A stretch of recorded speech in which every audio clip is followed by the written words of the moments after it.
Hello friends, good afternoon. मैं स्वागत करती हूँ आपके अपने यूट्यूब चैनल कॉमन क्लासेस में। ओके, तो मैं आज आप लोगों के लिए जो टॉपिक लेके आई हूँ वो हिंदी वर्ण और वर्णमाला से रिलेटेड है। उससे रिलेटेड आपके सामने कुछ क्वेश्चंस लेके आई हूँ जो कि आपके आने वाले एग्ज़ाम्स में बहुत ही ज़्यादा यूज़फुल और बहुत ही ज़्यादा बेनिफिशियल होंगे। ओके, तो हम लोग अच्छे से जानते हैं कि किसी भी एग्ज़ाम को क्वालिफाई करने के लिए हमें प्रीवियस ईयर्स के पेपर्स को अच्छे से देखना पड़ता है, उसको सॉल्व करना पड़ता है, प्रैक्टिस सेट्स को देखना पड़ता है। ठीक है, तो मैं आप लोग के सामने जो क्वेश्चंस का कलेक्शन लेके आई हूँ वो बहुत ही ज़्यादा अच्छे हैं। ओके, तो बहुत मज़ा आएगा इसको करने में। चलिए हम लोग स्टार्ट करते हैं। तो हमारा पहला क्वेश्चन है, भाषा की सबसे छोटी इकाई। हमारे सामने चार ऑप्शन है, हमारे सामने चार ऑप्शन है। एक है, पहला है स्वर, दूसरा है व्यंजन, तीसरा है शब्द और चौथा है वर्ण। हमें इसका आंसर बताना है। भाषा की सबसे छोटी इकाई, हम लोगों ने हिंदी वर्णमाला में सबसे पहले यही जानते हैं कि भाषा की सबसे छोटी इकाई क्या होती है। भाषा की सबसे छोटी इकाई दो तरीकों से पूछी जाती है, एक तो मौखिक पूछी जाती है, एक तो लिखित पूछी जाती है। तो यहाँ पे हमारा पूछ रहा है कि भाषा की सबसे छोटी इकाई क्या है, तो हमारा आंसर क्या हो जाएगा? हमारा आंसर राइट हो जाएगा वर्ण। अगर इसी क्वेश्चन को दूसरी तरीके से पूछता कि भाषा की सबसे छोटी मौखिक इकाई क्या होती है, तो वहाँ पे क्या हो जाता? वहाँ पे हम ध्वनि को बताते। अगर यहाँ वर्ण न देके यहाँ पे ध्वनि देता तो हम वर्ण की जगह क्या बताते? ध्वनि बताते। ओके, तो हमारा पहले क्वेश्चन का राइट आंसर क्या हो जाएगा? वर्ण। ओके, चलिए हमारा दूसरा क्वेश्चन जो है, वर्णमाला किसे कहते हैं? वर्णमाला किसे कहते हैं? ऑप्शंस आपके सामने हैं। शब्द समूह को, वर्णों के संकलन को, वर्णों के व्यवस्थित समूह को और चौथा है शब्द गणना को। हम लोग वर्णमाला में क्या पढ़ते हैं? वर्णमाला में पढ़ते हैं कि वर्णों को एक सही क्रम और सही व्यवस्था में व्यवस्थित रूप में रखा जाता है। ठीक है, अगर हम वर्णों को सही व्यवस्थित क्रम में न रखें तो सारी चीज़ें गड़बड़ हो जाती हैं। अगर मान लीजिए हमें कुछ लिखना हो, मान लीजिए हमें कलम लिखना हो, ठीक है, हमें लिखना हो कलम, तो इन तीनों वर्णों को एक सही क्रम में रखा गया है तो हमें एक सटीक अर्थ मिलता है। ठीक है, अगर इसी को हम उल्टा सीधा आगे पीछे कर दे तो क्या हो जाएगा? हमें इसका सही अर्थ नहीं मिलेगा। तो हमारे ऑप्शन क्या है? देखिए, पहला है शब्द समूह को, बिल्कुल नहीं हो सकता। ठीक है, क्योंकि यहाँ पे वर्णमाला के लिए पूछ रहा है और हमारा पहला ऑप्शन क्या है? शब्द समूह को, तो ये तो बिल्कुल भी नहीं हो सकता। ओके, वर्णों के संकलन को, वर्णों का, हाँ ठीक है, वर्णमाला में वर्णों का संकलन होता है लेकिन यहाँ पे एक शब्द की कमी कर दिया, व्यवस्थित। ठीक है, तो हमारा दूसरा ऑप्शन भी गलत हो जाएगा। ठीक है, तीसरा है वर्णों के व्यवस्थित समूह को और चौथा है शब्द गणना को। तो हमारा राइट आंसर यहाँ पे क्या हो जाएगा? राइट आंसर हो जाएगा वर्णों के व्यवस्थित समूह को हम क्या बोलते हैं? वर्णमाला। वर्णों के व्यवस्थित समूह को हम क्या बोलते हैं? वर्णमाला। ठीक है, तो हमारा राइट आंसर हो जाएगा वर्णों के व्यवस्थित समूह को।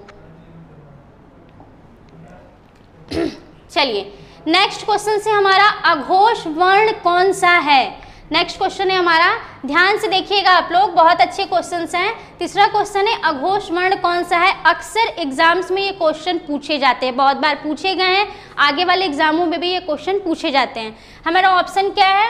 हमारा पहला ऑप्शन है ए, दूसरा दूसरा ऑप्शन है ज, तीसरा ऑप्शन है ह और चौथा ऑप्शन है स। सबसे पहले हम लोग जान लेते हैं कि अघोष और सघोष होते क्या हैं। ठीक है, अघोष वो वर्ण होते हैं जिनके उच्चारण में, अघोष वो वर्ण होते हैं जिनके उच्चारण में मुख से कम वायु यानी कम नाद निकले तो उसे हम अघोष वर्ण कहते हैं, और मुख से ज़्यादा वायु और ज़्यादा नाद निकले, ज़्यादा झंकार हो जिन वर्णों के उच्चारण में, उसे हम क्या बोलते हैं? सघोष। तो हम लोग सबसे पहले देखते हैं कि अघोष कौन कौन से होते हैं। ओके, अघोष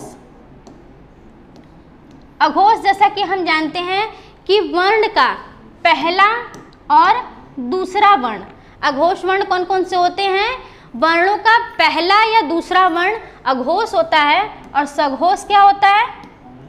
सघोष जो होता है वो होता है तीसरा, चौथा और पांचवा।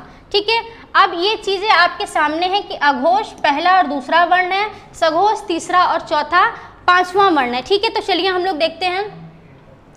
अ तो बिल्कुल नहीं होगा, ज यानी देख लेते हैं च, छ, ज, तीसरा वर्ण है श, सी जो है वो ह है, ठीक है, और डी जो है वो श है।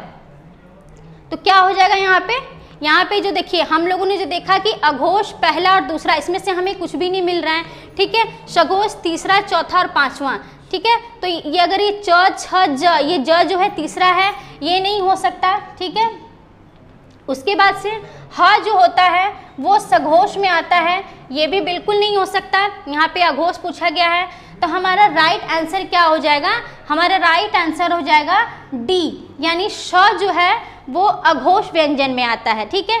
जो तीनों श होते हैं, जो तीनों श यानी तालव्य श, ओके, मूर्धन्य श और दंत श, ये तीनों श जो होते हैं वो अघोष व्यंजन में आते हैं। तो हमारा राइट आंसर क्या हो जाएगा, हमारा राइट आंसर हो जाएगा डी, यानी श जो है वो अघोष व्यंजन है। ओके, चलिए चौथा देख लेते हैं हम लोग। चौथा क्वेश्चन क्या है, चौथा क्वेश्चन है घ का उच्चारण स्थान। क्वेश्चन बहुत ही अच्छा है, बहुत बार एग्जाम में पूछा गया है, ठीक है, और बहुत ही इंपॉर्टेंट क्वेश्चन है, प्रीवियस ईयर्स के पेपर्स में भी ये क्वेश्चन पूछे गए हैं। ओके, तो चलिए हम लोग देखते हैं क्वेश्चन क्या है कि घ का उच्चारण स्थान, यानी घ का उच्चारण स्थान पूछ रहा है। ठीक, देखते हैं हम लोग ऑप्शन को।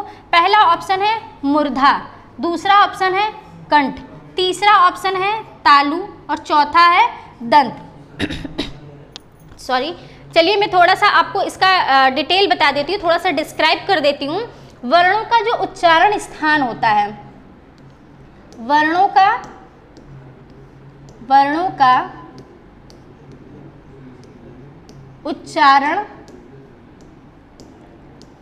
उच्चारण स्थान। ओके, चलिए देखते हैं उच्चारण स्थान कितने प्रकार के होते हैं। पहला होता है कंठ, दूसरा होता है तालु, तीसरा होता है मूर्धा, ठीक है, चौथा होता है दंत और पांचवा होता है ओष्ठ।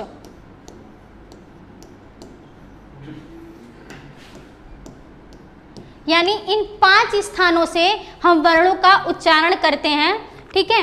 घ का उच्चारण स्थान पूछ रहा है। सबसे पहले देख लेते हैं कि कंठ में कौन कौन से वर्ण रखे गए हैं, यानी पूरा क वर्ग, क, ख, ग, घ और अंग। ओके, उसके बाद से तालु में क्या आता है, च, छ, ज, झ और य। उसके बाद से मूर्धा में क्या आता है, ट, ठ, ड, ध और ड़, ठीक है। दंत में क्या आता है, त, थ, द, ध, न। ओके, ओष्ठ में है प, फ, ब, भ और म। क्वेश्चन हमारा क्या है कि घ का उच्चारण स्थान पूछ रहा है। अब हमारे सामने देखिए डिटेल है, पूरा क्वेश्चन पूछा है। घ का उच्चारण स्थान ऑप्शन देख लेते हैं। मूर्धा पूछा है, तो मूर्धा में क्या है, अब देखिए मूर्धा या मूर्धा में ट, ठ, ड, ढ, अड़, ठीक है, ये हो नहीं सकता। उसके बाद से है दूसरा कंठ। कंठ देख लेते हैं, कंठ में कौन कौन से हैं, क, ख, ग, घ, अंग। ओके, आपको मिल गया कि घ किस में है, घ है कंठ वर्ग में। ओके, तो हमारा ऑप्शन क्या हो जाएगा, यानी घ का उच्चारण स्थान जो है वो कंठ से होगा। हमें आंसर मिल गया, बाकी ये दोनों नहीं हो सकते, ठीक है। तो हमारा आंसर क्या हो गया, घ का उच्चारण स्थान कंठ हो जाएगा। चलिए नेक्स्ट क्वेश्चन देखते हैं।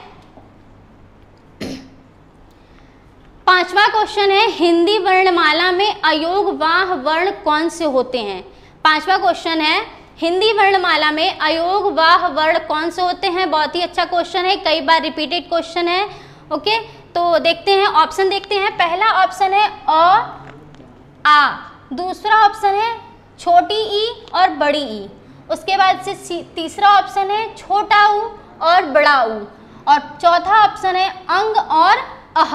ठीक है, हम जब स्वर पढ़ते हैं, ठीक है, हम जब स्वर पढ़ते हैं तो स्वरों में हम स्वर के भेद पढ़ते हैं कि ह्रस्व स्वर, स्वर, दीर्घ स्वर और प्लुत स्वर, ये 3 प्रकार के स्वर होते हैं, जिसमें कि हमें 11वां स्वर ह्रस्व स्वर में, दीर्घ स्वर में और प्लुत स्वर में रखे गए हैं। हमारे जो दो अयोग वाह बच जाते हैं, अयोग वाह, उसमें कौन कौन से आते हैं? अयोग वाह में कौन कौन से आते हैं? दो होता है आपका, एक अंग और एक अह, ये दोनों हमारे अयोग वाह होते हैं। इसमें जो अंग है इसको हम अनुस्वार बोलते हैं, अनुस्वार बोलते हैं, और जो दूसरा अह है उसको हम विसर्ग बोलते हैं। ये दो हमारे हिंदी वर्णमाला में अयोग वाह होते हैं। तो हमारा राइट आंसर क्या हो जाएगा? अंग और अह ये अयोग वाह होते हैं। ओके, तो हमारा राइट आंसर क्या हो जाएगा? अंग और अह ये अयोग वाह होते हैं। इनको अयोग वाह क्यों बोला जाता है? इनको अयोग वाह इसलिए बोला जाता है क्योंकि ये स्वरों के साथ रह के भी उनका साथ नहीं निभा पाते, इसलिए इन्हें अयोग वाह। अयोग वाह का मतलब होता है बिना जुड़े प्रवाहित होना। ठीक है, बिना जुड़े प्रवाहित होना, यानी ये साथ तो रहते हैं लेकिन ये स्वर और व्यंजन दोनों में प्रयोग उपयुक्त होते हैं, इसलिए इन्हें अयोग वाह बोला जाता है। चलिए हमारा नेक्स्ट क्वेश्चन जो है, छठवां क्वेश्चन है च वर्ण का उच्चारण स्थान। च वर्ण का उच्चारण स्थान। अभी थोड़ी देर पहले मैंने आपके सामने पूरा डिटेल में लिखा हुआ था कि कंठ में कौन कौन से वर्ण आते हैं, तालु में कौन कौन से वर्ण आते हैं, सारी मैंने पांचों वर्ग बनाए हुए थे। तो च वर्ण का उच्चारण स्थान पूछ रहा है यहाँ पे। च वर्ण का उच्चारण स्थान, तो हमने क्या बताया था कि तालु में कौन कौन से वर्ण आते हैं? तालु यानी तालव्य में च, छ, ज, झ और य। ठीक है, कंठ में हमारा क वर्ग था, तालु में हमारा च वर्ग है, मूर्धा में ट वर्ग है, दंत में त वर्ग है और ओष्ठ में प वर्ग आता है। तो च वर्ण का उच्चारण स्थान पूछ रहा है, तो आंसर यहाँ क्या हो जाएगा? तालु, यानी तालव्य से च वर्ण का उच्चारण किया जाता है। ठीक है, आंसर हमारा हो जाएगा तालु, यानी छठवें का जो राइट आंसर हो जाएगा वो हो जाएगा ए, यानी तालु जो हो जाएगा, यानी च का उच्चारण स्थान तालव्य से किया जाता है। चलिए आगे चलते हैं हम लोग। अगला क्वेश्चन है, हिंदी वर्णमाला में वर्णों की संख्या कितनी है? क्वेश्चन है हिंदी वर्णमाला में वर्णों की संख्या कितनी है? ऑप्शन है आपके सामने 50, दूसरा है 51, तीसरा है 52 और चौथा है 53। तो इसका राइट आंसर क्या हो जाएगा? इसका राइट आंसर हो जाएगा 52। ओके, क्योंकि जो हमारे 11 स्वर होते हैं, 11 स्वर, 33 व्यंजन, संयुक्त स्वर, अंतस्थ स्वर और ऊष्म स्वर, इन सबों को अगर जोड़ दिया जाए तो हमारे कुल व्यंजनों की संख्या कितनी आ जाएगी? कुल वर्णों की संख्या आ जाएगी 52। तो हमारा राइट आंसर क्या हो जाएगा? हमारा राइट आंसर हो जाएगा 52, यानी 52 जो होते हैं हमारे कुल वर्णों की संख्या होती है। चलिए नेक्स्ट क्वेश्चन क्या है, ए वर्ण क्या कहलाते हैं? ए यानी एक तरीके से देखा है तो इनका ए और ए का ये उच्चारण स्थान पूछ रहा है, यानी क्या पूछने की कोशिश कर रहा है यहाँ पे कि क्या है यहाँ पे उच्चारण स्थान।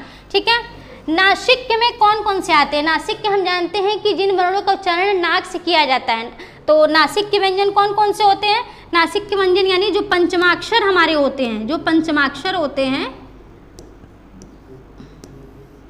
जो पंचमाक्षर होते हैं वही हमारे नासिक्य व्यंजन होते हैं। यानी इसका देख लीजिए, अंग, ड़, सॉरी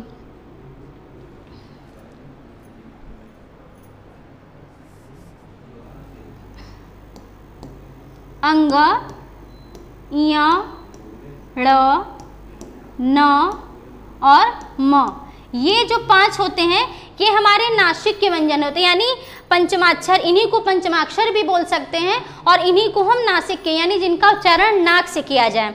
ठीक है, अगला है मूर्धन्य। दूसरा ऑप्शन है मूर्धन्य।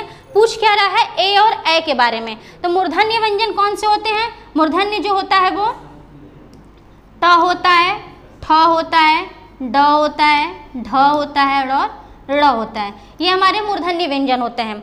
अगला पूछ रहा है ओष्ठ। ओष्ठ में हमारा कौन सा वर्ग आ जाता है? ओष्ठ में हमारा आ जाता है प, फ, ब, भ और म। ठीक है, 3 चीजें हमको पता चल गई कि पंचमाक्षर नासिक के हमारे पंचमाक्षर होते हैं, मूर्धन्य ट ठ ड ढ ड़ होता है, और ओष्ठ जो होता है वो प फ ब भ म होता है। ठीक है, तो ऑप्शन क्या बचा हमारे पास, कंठ और तालव्य। तो हमारा जो राइट आंसर हो जाएगा वो कंठ तालव्य, यानी ए का जो उच्चारण स्थान होगा वो कंठ तालव्य से होता है। ठीक है, जैसे कि हम जानते हैं कि व वर्ण जो होता है वो क्या होता है, वो दंतोष्ठ होता है। ठीक है, क्वेश्चन बहुत बार पूछा जाता है एग्जाम में ये, और बहुत ही इंपॉर्टेंट क्वेश्चंस है। ठीक है, व का उच्चारण स्थान क्या होता है, दंतोष्ठ होता है, और ए और ए का उच्चारण स्थान क्या होता है, कंठ और तालव्य होता है। ठीक है, तो आंसर हमें हमारा मिल गया, 8वें क्वेश्चन का आंसर क्या हो जाएगा, डी हो जाएगा, कंठ तालव्य। चलिए नेक्स्ट क्वेश्चन पे चलते हैं। अगला क्वेश्चन है क ग ज फ ध्वनियां किसकी हैं। ठीक है, क ग ज फ ध्वनियां किसकी हैं। देखने में तो ये लग रहा है हमारी हिंदी वर्णमाला का ही है। ठीक है, ऑप्शन जो दिया है आपको यहाँ पे, पहला ऑप्शन दिया है संस्कृत की, दूसरा दिया है अरबी फारसी की, तीसरा दिया है अंग्रेजी की, और चौथा दिया है दक्षिणी भाषाओं की। सॉरी, तो हमारा 9 का राइट आंसर क्या हो जाएगा, क ग ज फ, ये हमारी जो है आगत ध्वनियां हैं। आगत ध्वनियां यानी ये बाहर से आई हुई ध्वनियां हैं जो हमारी हिंदी में प्रयोग की जाती हैं। तो बाहर से कहाँ से आई हुई हैं ये आई हैं अरबी फारसी की, यानी ये जो क ग ज फ ध्वनियां हैं ये अरबी फारसी की ध्वनियां हैं। एग्जाम में पूछा जाता है कई बार कि क ग ज फ यानी नुक्तेदार, जिन वर्णों के सामने नुक्ता लगा हो वो ध्वनियां किसकी हैं, वो अरबी और फारसी की हैं। ठीक है, तो हमारा राइट आंसर क्या हो जाएगा, 9 का राइट आंसर हो जाएगा अरबी फारसी। ओके, चलिए हम लोग चलते हैं नेक्स्ट क्वेश्चन पे। 10वां क्वेश्चन जो हमारा है, कौन सा मानक वर्ण है। ठीक है, बहुत ही अच्छा क्वेश्चन है, कौन सा मानक वर्ण है। ऑप्शन आपके सामने दिया है ख, उसके बाद दिया है थ, फिर तीसरा है ब, और चौथा है झ। ठीक है, झ, इसमें पूछ रहा है मानक वर्ण। मानक वर्ण पर हमारी हिंदी में इनमें से किस वर्ण को स्थान दिया गया है। तो देखिए इसका राइट आंसर हो जाएगा झ। बता देती हूँ कैसे, क्योंकि जब झ को पहले इस तरीके से लिखा जाता था, झ को पहले इस तरीके से लिखा जाता था, तो ये अमानक वर्ण में आ गया। ठीक है, अमानक वर्ण में बाद में इसी चीज को सुधार करके इसको इस तरीके से लिखा गया झ। तो इसलिए हमारा जो इसका राइट आंसर क्या हो जाएगा, वो झ हो जाएगा, यानी जो झ है वो हमारा मानक वर्ण है। ठीक है, चलिए आगे चलते हैं नेक्स्ट क्वेश्चन पे। 11वां क्वेश्चन है, वर्ग के प्रथम, तृतीय व पंचम वर्ण क्या कहलाते हैं। ठीक है, क्वेश्चन को ध्यान से देखिए, बहुत ही अच्छा क्वेश्चन है। क्वेश्चन पूछ रहा है वर्ग के प्रथम, तृतीय व पंचम वर्ण क्या कहलाते हैं। ठीक है, चलिए हम लोग देख लेते हैं। ऑप्शन है हमारा अल्प प्राण, अंतस्थ व्यंजन, तीसरा है महाप्राण, और चौथा है ऊष्म व्यंजन। चलिए हम लोग एक एक ऑप्शन को पहले देख लेते हैं। ठीक है, पहले देखते हैं अल्प प्राण। अल्प प्राण,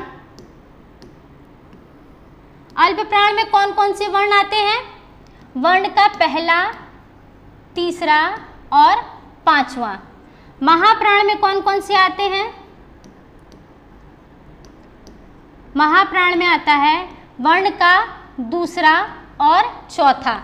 उसके बाद बी ऑप्शन है हमारा अंतस्थ व्यंजन। अंतस्थ व्यंजन पूछ रहा है, तो अंतस्थ व्यंजन क्या हो जाएगा, अंतस्थ व्यंजन हमारा य, व, र, ल। ठीक है, ये हमारा हो जाएगा अंतस्थ व्यंजन। अल्प प्राण हो गया, महाप्राण हो गया। ऊष्म व्यंजन कौन से होते हैं, तीनों श, यानी तालव्य श, मूर्धन्य श, दंत श और ह। ये क्या हो जाएगा हमारा, ये हमारा ऊष्म व्यंजन है। ठीक है, तो हमसे क्वेश्चन क्या पूछ रहा है, ध्यान से देखिए कि वर्ग के प्रथम, तृतीय व पंचम वर्ण। तो अभी हमने अल्प प्राण में क्या देखा कि अल्प प्राण में कौन कौन से वर्ण आते हैं, पहला, तीसरा और पांचवा। वही तो हमसे पूछ रहा है ना क्वेश्चन में कि वर्ग के प्रथम, तृतीय और पंचम वर्ण को क्या कहते हैं। ठीक है, तो आंसर क्या हो जाएगा हमारा कि आंसर हो जाएगा हमारा अल्प प्राण, यानी वर्ग का पहला, तीसरा और पांचवा वर्ण क्या होता है, अल्प प्राण होते हैं। और महाप्राण में कौन कौन सी वर्ण आते हैं, दूसरा और चौथा। ठीक है, तो हमारा राइट आंसर हो जाएगा 11 का अल्प प्राण, यानी वर्ग का पहला, तीसरा और पांचवा वर्ण जो है वो अल्प प्राण होते हैं। चलिए 12वां क्वेश्चन देखते हैं। हिंदी वर्णमाला में मूल स्वर कितने प्रकार के होते हैं? हिंदी वर्णमाला में मूल स्वर कितने प्रकार के होते हैं? क्वेश्चन पे यहाँ पे ध्यान दीजिएगा, क्वेश्चन पूछा है हिंदी वर्णमाला में मूल स्वरों की बात कर रहा है। ठीक है, मूल स्वरों की, अगर मूल स्वर देखा जाए, मूल स्वर कितने होते हैं? मूल स्वर मेन हमारे 4 ही होते हैं, 4 प्रकार के होते हैं। वो भी कौन कौन से होते हैं? अ होता है, छोटी ई, छोटा ऊ और री। इनको मूल स्वर क्यों कहते हैं? इनको मूल स्वर इसलिए कहते हैं क्योंकि इन्हीं 4 मूल स्वरों से मिलकर बाकी के हमारे दीर्घ स्वर और संयुक्त स्वर बने हुए हैं। ठीक है, तो ये हमारे 4 मूल स्वर होते हैं। तो आंसर हमारा क्या हो जाएगा यहाँ पे कि हिंदी वर्णमाला में मूल स्वर कितने प्रकार के होते हैं? ऑप्शन है हमारा 4 प्रकार के, दूसरा है 3 प्रकार के, तीसरा है 2 प्रकार के और चौथा है 6 प्रकार के। तो मैंने आपको यहाँ पे बताया कि मूल स्वर कितने होते हैं? 4 प्रकार के होते हैं, अ, ई, उ, री। तो हमारा आंसर क्या हो जाएगा? हमारा आंसर हो जाएगा पहला, यानी मूल स्वर 4 प्रकार के होते हैं। कौन कौन से होते हैं? अ, ई, उ, री। इन्हें मूल स्वर इसलिए कहते हैं कि क्यों इन्हीं मूल स्वरों के मिलने से बाकी के हमारे दीर्घ स्वर और संयुक्त स्वर बनते हैं। कैसे, आइए वो भी देख लेते हैं। अ और अ को मिलाने से क्या होगा? हमारा दीर्घ स्वर बनता है आ। ठीक है, ये हमारा दीर्घ स्वर बन रहा है। उसके बाद ई प्लस ई को मिलाने से बड़ी ई हो जा रही है। ठीक है, इसी तरीके से ऊ प्लस ऊ को मिलाने से क्या हो गया? बड़ा ऊ। तो ये हमारे क्या बन गए? ये हमारे दीर्घ स्वर बन गए। ठीक है, तो मूल स्वरों की संख्या कितनी होती है? 4 होती है, अ, ई, उ, री। ठीक है, आंसर हमारा हो जाएगा 12वें का 4 प्रकार के। चलिए आगे चलते हैं नेक्स्ट क्वेश्चन पे। अगला क्वेश्चन है हिंदी वर्णमाला में संयुक्त स्वर कौन से हैं? हिंदी वर्णमाला में संयुक्त स्वर, इस क्वेश्चन को 2 तरीके से पूछता है। एक तो संयुक्त स्वर पूछता है, दूसरा संयुक्त व्यंजन पूछता है, क्योंकि हमारे हिंदी वर्णमाला में संयुक्त स्वर भी हैं और संयुक्त व्यंजन भी है। मैंने अभी आपको बताया कि मूल स्वरों से ही मिलकर दीर्घ स्वर और संयुक्त स्वर पूछते हैं। मैंने आपको भी पीछे यही बताया, आगे वही क्वेश्चन पूछ दिया कि हिंदी वर्णमाला में संयुक्त स्वर कौन से हैं। ऑप्शन आपको दिया है ए, औ, दूसरा दिया है छोटी ई, बड़ी ई, तीसरा दिया है ज और झ, चौथा दिया है श्र और श्रा। ठीक है, चलिए संयुक्त स्वर पूछ रहा है। मैंने अभी आपको पीछे बताया कि मूल स्वरों के मिलने से, मूल स्वरों के मिलने से दीर्घ स्वर बनता है, यानी बड़ी ई बनती है। यहाँ पे पूछ क्या रहा है? संयुक्त स्वर पूछ रहा है, संयुक्त स्वर पूछ रहा है। ठीक है, तो जो स्वर होते हैं, एक तो मूल स्वर होता है, एक दीर्घ स्वर होता है और एक संयुक्त स्वर होता है। तो जो मूल स्वर होते हैं 4 मैंने आपको बता दिया। दीर्घ स्वर जो होते हैं 2 मूल स्वरों के मिलने से, यानी 2 सजातीय स्वरों के मिलने से एक दीर्घ स्वर हमें प्राप्त होता है। यहाँ पे पूछ रहा है संयुक्त स्वर। ठीक है, तो ये तो हो नहीं सकता बिल्कुल, क्योंकि ई और बड़ी ई। ठीक है, एक यहाँ पे मूल स्वर है और एक यहाँ पे दीर्घ स्वर है, ये बिल्कुल नहीं हो सकता है। स्र और श्रा नहीं हो सकते क्योंकि स्वर पूछ रहा है। ज और झ ये व्यंजन है, ये भी बिल्कुल नहीं हो सकता है। ठीक है, क्योंकि यहाँ पे स्वर की बात की जा रही है। बच्चा हमारा ए और ओ। ठीक है, तो ये कैसे बनते हैं इसको देख लेते हैं।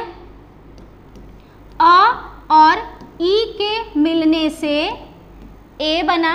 ठीक है, फिर अ और ए के मिलने से हमारा ए बना। ठीक, उसी तरीके से अ प्लस ऊ के मिलने से ओ बना और अ प्लस ओ के मिलने से अ बना। ठीक है, दोनों चीजें हमको यहाँ मिल गई, एक मिल गया ए, दूसरा मिल गया औ। ठीक है, तो हमारा जो 13वां का राइट आंसर क्या हो जाएगा? पहला हो जाएगा ए और औ। ये हमारे क्या है? संयुक्त स्वर हैं। संयुक्त स्वर जो होते हैं दो विजातीय स्वरों, विजातीय स्वरों मतलब एक अ है और एक ई है, यानी दो समान मूल स्वर नहीं है बल्कि दोनों अलग अलग हैं, तो इससे हम मिलके हमारे संयुक्त स्वर प्राप्त होते हैं। ठीक है, तो हमारा 13वें का जो राइट आंसर हो जाएगा वो ए और अ हो जाएगा। ओके चलिए 14वां क्वेश्चन देख लेते हैं।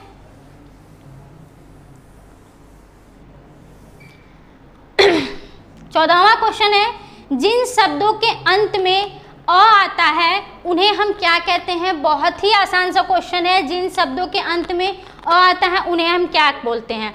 देखिए अगर किसी शब्द के अंत में अ आता है यानी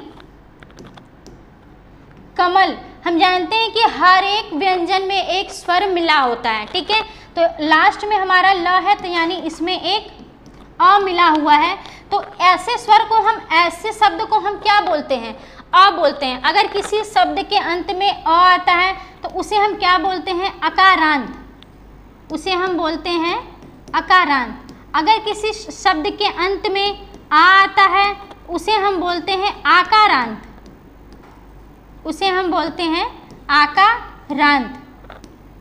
अगर किसी शब्द के अंत में छोटी आता है तो उसे हम बोलते हैं इकारांत, इकारांत। अगर किसी शब्द के अंत में उ आता है तो उसे हम बोलते हैं उकारांत। ठीक है, तो समझ में आ गया आपको, जिन शब्दों के अंत में अ आता है उन्हें हम क्या कहते हैं।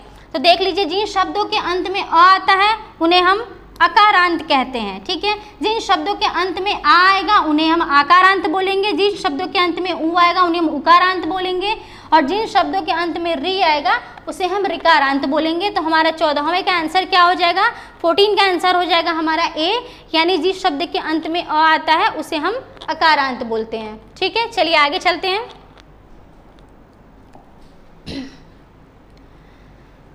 15वां क्वेश्चन है, हिंदी में स्वतंत्र रूप से बोले जाने वाले अक्षर क्या कहलाते हैं। हिंदी में स्वतंत्र रूप से जब हम वर्णमाला पढ़ना शुरुआत करते हैं या स्टार्ट करते हैं तो सबसे पहले हम जानते हैं कि वर्ण किसे कहते हैं, वर्ण के भेद कितने होते हैं। ठीक है, तो उसमें हम पहले क्या पढ़ते हैं, स्वर को पढ़ते हैं, फिर व्यंजन को पढ़ते हैं।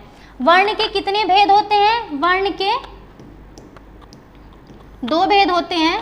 पहला होता है स्वर और दूसरा होता है व्यंजन। ठीक है, वर्ण के जो भेद होते हैं वो 2 प्रकार के होते हैं, स्वर और व्यंजन। स्वर के बारे में हम क्या जानते हैं, स्वर के बारे में हम जानते हैं कि जो स्वतंत्र रूप से बोले जाते हैं, जो स्वतंत्र रूप से बोले जाते हैं उसे हम क्या बोलते हैं, उसे हम स्वर बोलते हैं। और व्यंजन का क्या हो जाएगा, जो स्वरों की सहायता से बोले जाते हैं, जो स्वरों की सहायता से बोले जाते हैं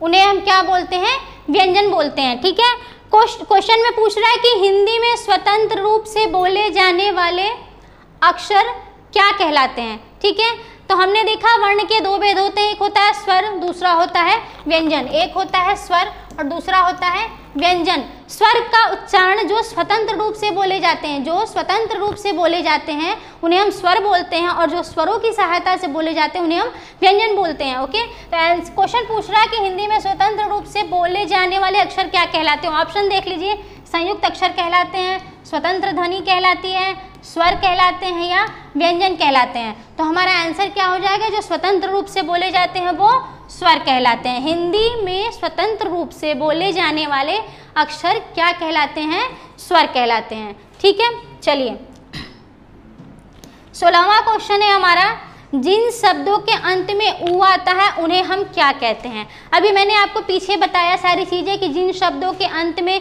जिस प्रकार के शब्द आते हैं, यानी अ आता है तो अकारांत हो जाएगा, आ आएगा तो आकारांत हो जाएगा, ई आएगा तो इकारांत हो जाएगा और उ आएगा तो उकारांत हो जाएगा। तो हमारा आंसर क्या हो जाएगा यहाँ पे, अंत में जिन शब्दों के अंत में ऊ आएगा वो क्या हो जाएगा, ध्यान दीजिएगा, छोटा ऊ है तो छोटा ऊपर ही हम निशान लगाएंगे, ठीक है, छोटा ऊ है यहाँ पे, तो हमारा जो आंसर हो जाएगा वो छोटा ऊ यानी उकारांत हो जाएगा, न कि हमारा ये आंसर होगा, ठीक है। तो इस चीज़ को ध्यान दीजिएगा आप लोग, जिन शब्दों के अंत में ऊ आता है उसे हम उकारांत बोलते हैं, हमारा जो सही आंसर हो जाएगा वो क्या हो जाएगा, उकारांत। ओके, समझ में आया आप लोगों को। चलिए आगे चलते हैं अपने नेक्स्ट क्वेश्चन पे।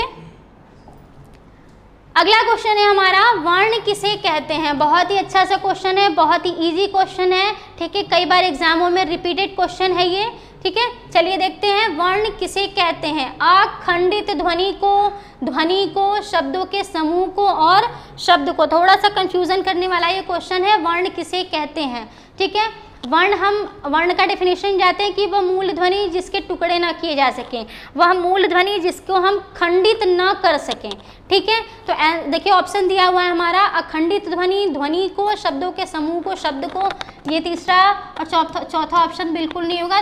बाकी पहले और दूसरे में थोड़ा सा कंफ्यूजन है। अब देखिए अखंडित ध्वनि और ध्वनि को, ठीक है, तो हम वर्ण का डेफिनेशन क्या पढ़ते हैं, वह मूल ध्वनि जिसको हम खंडित न कर सकें, यानी खंडित न कर सकें, यानी हमारा जो पहला आंसर है अखंडित ध्वनि, ये हमारा राइट आंसर हो जाएगा। ओके, चलिए 18वां क्वेश्चन है, स्पर्श व्यंजन कौन कौन से होते हैं। स्पर्श व्यंजन का मतलब क्या, स्पर्श व्यंजन मतलब जान लीजिए, स्पर्शीय व्यंजन कितने होते हैं, 25 होते हैं। एग्जाम में ये भी क्वेश्चन पूछता है कि स्पर्शीय व्यंजनों की संख्या कितनी होती है, 25 होती है। कहाँ से कहाँ तक, यानी क से म तक आप इनको काउंट कर लेंगे तो ये 25 होंगे पूरे। यानी अगर डिटेल में देखा जाए तो पूरा क वर्ग, ख वर्ग, वर्ग का मतलब कि क से लेके पूरा अंगा तक, ठीक है, ये 5 हो गए, ये 5 हो गए। फिर उसके बाद ख वर्ग च से लेके इया तक, ठीक है, ये भी 5 हो गए। फिर उसके बाद एक मिनट, क वर्ग यानी ये इसमें 5 हो गए। फिर उसके बाद च वर्ग, इसमें भी 5 हो गए। फिर उसके बाद ट वर्ग, इसमें भी 5 हो गए। फिर त वर्ग, इसमें भी 5 व्यंजन, ठीक है। उसके बाद प वर्ग, इसमें भी 5 हो गए, ठीक है। तो पूरी ये संख्या कितनी हो गई, ये संख्या पूरी 25 हो गई। ओके, तो स्पर्श व्यंजन कौन से होते हैं, स्पर्श व्यंजन 25 होते हैं। क से लेके म तक के व्यंजनों की संख्या 25 होती है। स्पर्श व्यंजन कौन से होते हैं, संयुक्त स्वर के बारे में पूछ रहा है, इसलिए बिल्कुल गलत है क्योंकि बात यहाँ व्यंजन की जा रही है न कि स्वर की, ठीक है। उसके बाद पूछ रहा है ऊष्म व्यंजन। स्पर्शी व्यंजन आप देखिए क से म तक होता है, तो ऊष्म व्यंजन हमारे कौन से होते हैं, ऊष्म व्यंजन जो है हमारे तीनों श, यानी तालव्य श, मूर्धन्य श, दंत स और ह, ठीक है। तो स्पर्शीय व्यंजनों में ये कहीं नहीं है क्योंकि इनको ऊष्म व्यंजन बोले जाते हैं। उसके बाद हो गया स्वर, ये भी बिल्कुल नहीं होगा क्योंकि यहाँ बात व्यंजन की जा रही है। उसके बाद से 5 वर्गों में आने वाले वर्ण, तो मैंने आपको यहाँ पे क्या बताया, 5 वर्गों में, यानी क वर्ग, च वर्ग, ट वर्ग, त वर्ग और प वर्ग, ठीक है। तो 5 वर्गों में आने वाले वर्ण को हम क्या बोलते हैं, स्पर्शी व्यंजन बोलते हैं, ठीक है। तो हमारा राइट आंसर जो हो जाएगा वो हो जाएगा डी, यानी 5 वर्गों में आने वाले वर्ण को हम स्पर्शीय व्यंजन बोलते हैं, या तो फिर इन्हीं को हम वर्गीय व्यंजन बोलते हैं। क्यों, क्योंकि ये 5 वर्गों में विभाजित होते हैं, ठीक है। इसी को हम स्पर्शी व्यंजन भी बोलते हैं और इसी को हम वर्गीय व्यंजन भी बोलते हैं। इसलिए बोलते हैं क्योंकि ये 5 वर्गों में विभाजित होते हैं।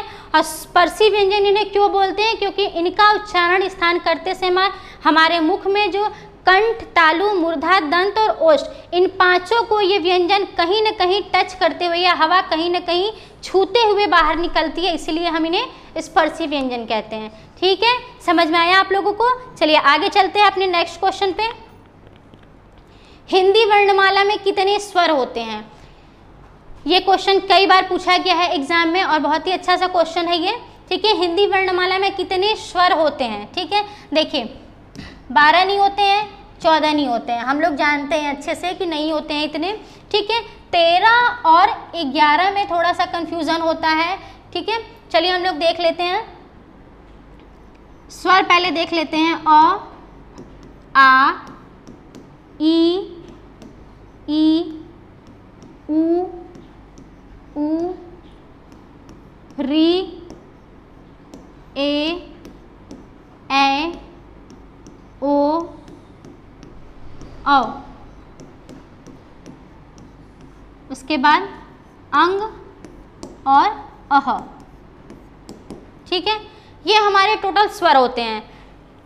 पूछ रहा है हिंदी वर्णमाला में कितने स्वर होते हैं, तो हम लोगों ने जब शुरुआत की थी क्वेश्चन को सॉल्व करने में, तो उसमें एक क्वेश्चन पूछा था कि अयोगवाह कौन कौन से होते हैं, अयोगवाह कौन कौन से होते हैं। तो हमने जाना था कि अयोगवाह कौन कौन से हैं, अंग और अह, ठीक है। तो ये दोनों तो हमारे हट गए यहाँ से, अंग और अह, यानी स्वरों की संख्या कितनी थी, ये पूरा गिन के पूरे ये 13 थे, ठीक है। अंग और अह को हटा दिया गया तो कितने बच गए, अब काउंट कर लीजिए आप, अ, आ, ई, उ, री, ए, ओ, औ, यानी कितने बच गए, 11। तो हमारा जो आंसर क्या हो जाएगा, हिंदी वर्णमाला में स्वरों की संख्या कितनी है, 11। अगर एग्जाम में आपसे एक क्वेश्चन पूछा जाए कि हिंदी वर्णमाला में स्वरों की संख्या कितनी है, 11, और जो हमारे अंग और अह होते हैं वो क्या होते हैं, अयोगवाह होते हैं, ठीक है। तो आंसर हमारा मिल गया कि हिंदी वर्णमाला में स्वरों की संख्या कितनी है, 11 है। चलिए आइए देखते हैं आज का लास्ट क्वेश्चन। स्वरों को अन्य किस नाम से जाना जाता है, स्वरों को अन्य किस नाम से जाना जाता है। बहुत ही अच्छा क्वेश्चन है, बहुत ही अच्छा क्वेश्चन है ये। स्वरों को अन्य किस नाम से जाना जाता है, ठीक है। ऑप्शन है हमारे पास, पहला देखिए अच बोला जाता है इनको, कि प्लुत बोला जाता है, कि हल बोला जाता है, कि दीर्घ बोला जाता है, ठीक है। प्लुत हम लोग जानते हैं कि ये स्वर में होता है, ये स्वर में होता है, यानी स्वरों के भेद में होता है, ठीक है। स्वरों के भेद में होता है, स्वर के भेद हमने आपको बताया थोड़ी देर पहले कि स्वर के 3 भेद होते हैं, तो ह्रस्व स्वर होता है, दीर्घ स्वर होता है और प्लुत स्वर होता है, ठीक है। तो ये बिल्कुल नहीं हो सकता है। उसके बाद से स्वरों को अन्य किस नाम से, यानी स्वर को और किस नाम से बुलाया जाता है, ठीक है। दीर्घ, ये भी स्वर का भेद है, ठीक है। उसके बाद बचा हमारे पास एक बचा अच और एक बचा हल, ठीक है। मैं थोड़ा सा इसको डिफाइन कर देती हूँ आपको। स्वरों के अन्य किस नाम से जाना जाता है, तो स्वर को संस्कृत में अच बोला जाता है, ठीक है। और व्यंजन को संस्कृत में हल बोला जाता है, ठीक। स्वर को संस्कृत में अच बोला जाता है और व्यंजन को संस्कृत में हल बोला जाता है। ये जो दोनों नाम हैं इनका प्रयोग संस्कृत में किया जाता है, इनका प्रयोग संस्कृत में किया जाता है और ये हमारे हिंदी में बोले जाते हैं, ठीक है, हिंदी में। तो स्वरों को पूछ रहा है क्वेश्चन कि स्वर को और किस नाम से जाना जाता है, स्वर को अच के नाम से जाना जाता है। तो हमारा राइट आंसर क्या हो जाएगा, हमारा राइट आंसर हो जाएगा अच, ठीक है। स्वरों को अन्य किस नाम से जाना जाता है, अच होता है, उसके बाद से फिर व्यंजन को हल, ठीक है। तो ये हमारे आज के टॉप 20 क्वेश्चन से, जो क्वेश्चन बहुत ही अच्छे थे। प्रीवियस ईयर्स में कई बार इन एग्जामों को रिपीट किया गया था और आगे आने वाले एग्जामों में ये क्वेश्चन पूछे जाते हैं, ठीक है। तो आज हम लोगों को बहुत मज़ा आई है क्वेश्चन करने में, ठीक है। और आप लोग को भी मैं उम्मीद करती हूँ कि अच्छा लगा होगा, ठीक है। और नेक्स्ट वीडियो में मैं वर्णमाला से ही रिलेटेड आगे कुछ क्वेश्चंस अभी लेके आऊँगी, जो हमारे नेक्स्ट वीडियो में मैं इसी से रिलेटेड आपके टॉप 20 क्वेश्चन और दूंगी। तो अगर आप लोग को क्वेश्चन अच्छा लगा हो तो प्लीज़ आप लोग कमेंट करिएगा, लाइक करिएगा और शेयर करिएगा, ठीक है। तो आज के लिए धन्यवाद, थैंक यू।